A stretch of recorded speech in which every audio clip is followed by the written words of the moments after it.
Hi, this is Sheree, and I'm reading James and the Giant Peach. Believe we are clear over to chapter 28. One by one, the travelers came out again into the top of the peach and gazed carefully around. The moon was still shining as brightly as ever, and there were still plenty of huge, shimmering cloud mountains on all sides, but there were no cloud men in sight. "The peach is leaking," shouted the old green grasshopper, peering over the side. "It's full of holes, and the juice is dripping out everywhere." "That does it," cried the earthworm. "If the peach is leaking, then we shall all surely sink." "Don't be bad," the centipede told him. "We're not in the water now." "Oh, look!" shouted the ladybug. "Look, look, look! Look over there!" Everybody swung around to look. In the distance ahead of them, they now saw the most extraordinary sight. It was a kind of arch, a colossal, curvy-shaped thing that reached high up in the sky and came down again at both ends. The ends were resting on a huge flat cloud that was as big as a desert. "Now what in the world is that?" asked James. "It's a bridge. It's an enormous hoop cut in half. It's a giant horseshoe standing upside down." "Stop me if I'm wrong," murmured the centipede, going white in the face. "But might those not be the cloud men climbing over it?" There was dreadful silence. The peach floated closer and closer. "Oh, they are cloud men, and there are hundreds of them, thousands, millions." "I don't want to hear about it," shrieked the poor blind earthworm. "I'd rather be on the end of the fish hook and used as bait than come up against those terrible creatures again. Oh, I'd rather be fried alive and eaten by a Mexican," wailed the old green grasshopper. "Please be quiet," whispered James. "It's our only hope." They crouched very still on top of the peach, staring at the cloudmen. The whole surface of the cloud was literally swarming with them, and there were hundreds above them climbing on the monstrous ark. "But what is that thing?" whispered the ladybug. "And what are they doing to it?" "I don't care what they're doing to it," the centipede said, scuttling over the tunnel entrance. "I'm not staying here. Goodbye." But the rest of them were too frightened or too hypnotized by the whole affair to make a move. "Do you know what?" James whispered. "What? What?" "That enormous ark.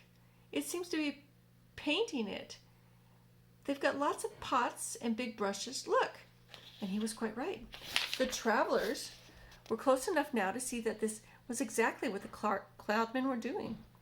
They all had big, huge brushes in their hands and were splashing the paint onto the great curvy arch in a frenzy of speed, so fast, in fact, that in a few minutes the whole of the ark began covered with the most glorious colors, red and blue and green and yellows and purples.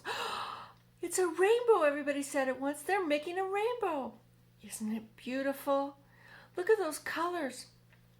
"Centipede," they shouted, "you must come up at once and see this." They were all so enthralled by the beauty and the brilliance of the rainbow that they forgot to keep their voices low any longer. The centipede poked his head out cautiously of the tunnel entrance.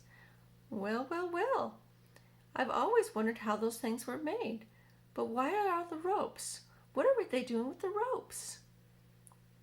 "Good heavens! They're pushing it off the cloud," cried James. "There it goes. They're lowering it down to the earth with ropes." "And I'll tell you something else," the centipede said. "If I'm not mistaken, we ourselves are going to bump right into it." "Oh, bless my soul!" cried the old green grasshopper. The rainbow was now dangling in the air below the cloud. The peach was also just below the level of the cloud and was heading directly toward the rainbow, traveling faster. "We're lost!" Miss Spider cried, wiggling her feet again. "The end has come. I can't stand it," wailed the earthworm. "Tell me what's happening." "We're going to miss it," shouted the ladybug. "Oh, no, we're not."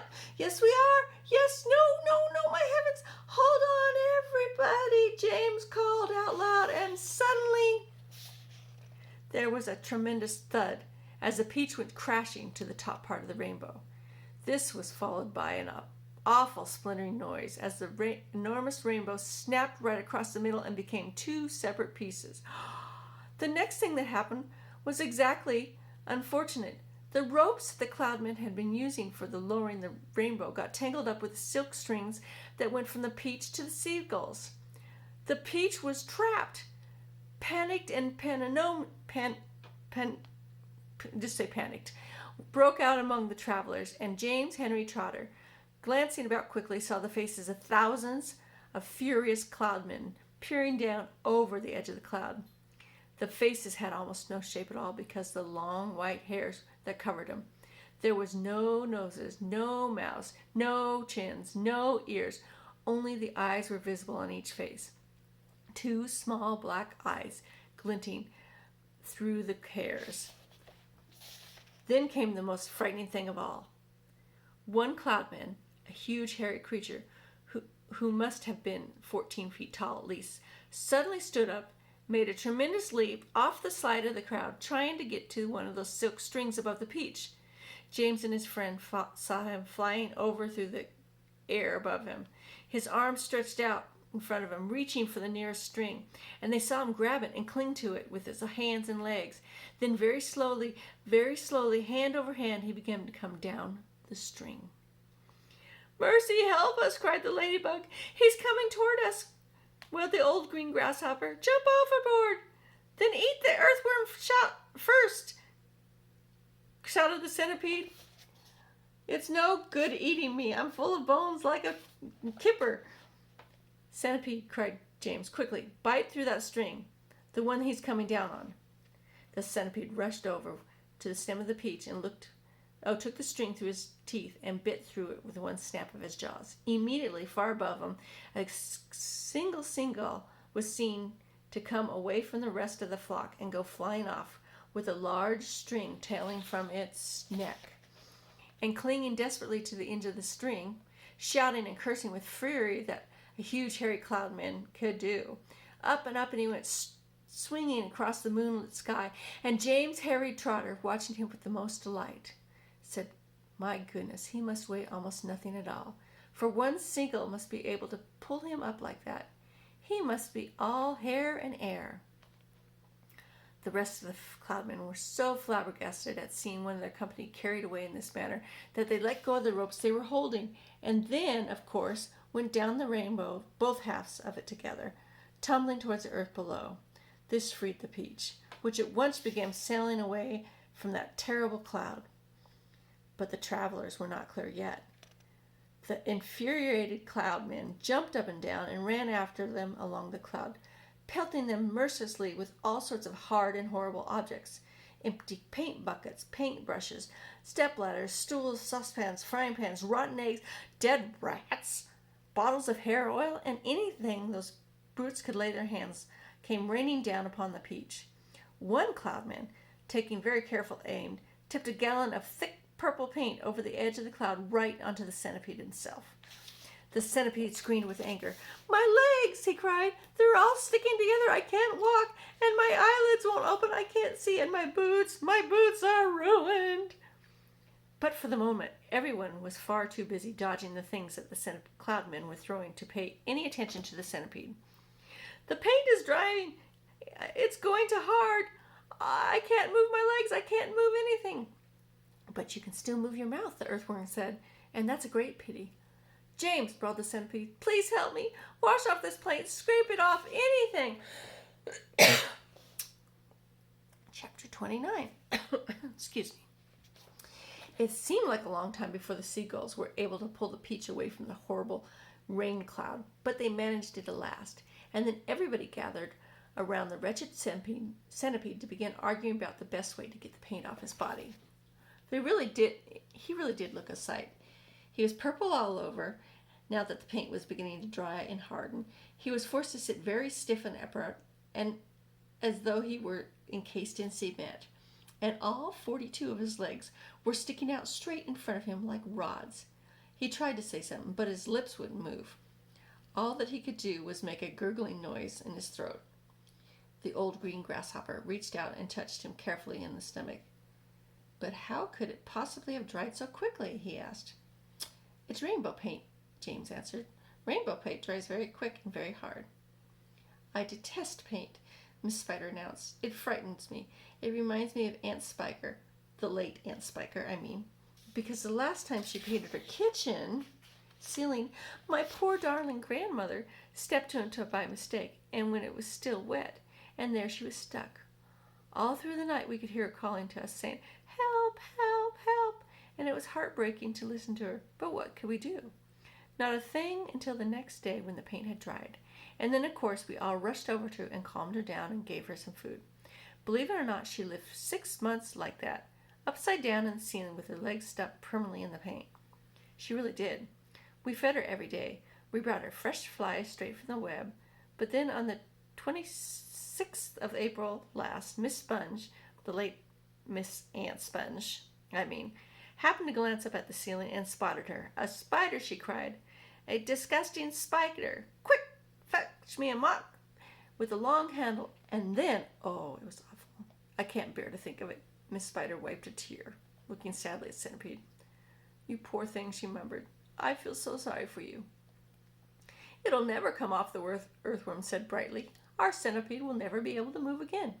He will turn into a statue, and we should be able to put him in the middle of the lawn like a bird bath on the top of his head." "We shall try to peeling him like a banana," the old green grasshopper suggested. "Or rubbing him with sandpaper," the ladybug said. "Now if he stuck out his tongue," the earthworm said, smiling a little bit perhaps for the first time in his life, "if he stuck out really far, then we can catch hold of it and start pulling. And if we pulled hard enough, we could turn him inside out and he would have a new skin." There was a pause, like the others considered this interesting proposal. "I think," Jim said slowly, "I think that the best thing to do," then he stopped. "What was that?" he asked. "I hear a voice. I hear something shouting." They all raised their heads, listening. There it is again. But the voice was too far away for them to hear what it was saying. "It's a cloud man," Miss Spider cried. "I just know it's a cloud man. They're after us." "It came from above," the earthworm said. Automatically, everybody looked up, and everybody except the centipede, who couldn't move. "Oh," they said. "Help! Mercy! We're going to catch it this time." For what they now saw, swirling and twisting directly over their heads, was an immense black cloud. A terrible, dangerous, thunderous-looking thing that began to rumble and roar even as they were staring at it. And then, from high on top of the cloud, a faraway voice came down to them at once, and this time very loud and very clear. "On with the fussets!" it shouted. "On with the fussets! On with the fussets!" 3 seconds later, the hole underneath of the cloud seemed to split open and burst like a paper bag, and out came water. They saw it coming. It was quite easy to see because it wasn't just raindrops. It wasn't raindrops at all. It was a great solid mass of water that might have been a lake or a whole ocean dripping out of the sky on top of them. And it came down, down, down, crashing first onto the seagulls and then onto the peach itself, while the poor travelers shrieked with fear and groped each other frantically for something to catch hold of. The peach stem, the silk strings, anything they could find. And all the time the water came pouring and rushing down upon them, bouncing and splashing and sloshing and slashing and swishing and swirling and sturging and whirling and gurgling and gushing and rushing. And it was like being pinned down underneath the greatest waterfall in the world and not being able to get out. They couldn't speak, they couldn't see, they couldn't breathe. And James Henry Trotter, holding on madly to one of the silk strings above the peach stem, told himself that this must surely be the end of everything at last. But then, just as they suddenly had started, the deluge stopped. They were out of it, and it was over. The wonderful seagulls had flown right through it and came out safely on the other side. Once again, the giant peach was sailing peacefully through the mysterious moonlight sky. "I'm drowned," whispered the old green grasshopper, spitting out water by the pint. "It's gone right through my skin," the earthworm groaned. "I always thought my skin was waterproof, but it isn't. I'm full of rain." Look at me," shouted the centipede excitedly. "It washed me clean. The paint's all gone. I can move again." "That's the worst news I've heard in a long time," the earthworm said. The centipede was dancing on the deck, turning somersaults, and in the air, singing at the top of his voice, Oh, hooray for the storm and the rain. I can move, I feel no pain. And now I'm a pest, the biggest, the best, the most marvelous pest again. Oh, do shut up, the old green grasshopper said. Look at me, cried the centipede. Look at me, I am free, I am free. I am not a scratch or a bruise or a bleed. To this grave, this fine gent, they all brought, and they had went. And I very near went, and very near went. They all went the wrong centipede. Wrong centipede. Anyways, that's the end of chapter 30. We're now on chapter 31. We're getting closer to the end. Thank you and goodbye.